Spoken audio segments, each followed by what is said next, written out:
Hello guys, welcome to my YouTube channel. আজি এটা নতুন vlog ভিডিঅ' লৈ আপোনালোকক স্বাগতম জনালো। vlog ভিডিঅ'টোৰ আগলৈকে কি হৈ থাকে আপোনালোকে চাই থাকক। এতিয়া ৰাতিপুৱা 4:30টাৰো বেছি হৈছে। আমি যাই আছো গুৱাহাটী ইউনিভাৰ্চিটি। তো আমি অলপ পিছত দিবি নেকি? এলা নালাগে, বেছি ঠাণ্ডা লাগব। অলপ হেৰি এখান থেকে কোনজু হ্যাঁ ইহাটো চাব খুজু हम लोग आई से हमारे रिंकी দোকান ইফালে दुकान মেমোর খালে এইফালে চা কই যা ভাই বিক্রি নহব thank you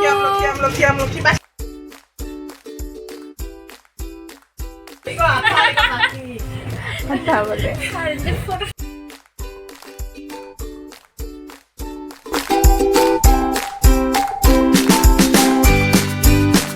A few moments later.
ঘৰলৈ গৈ আছো এতিয়া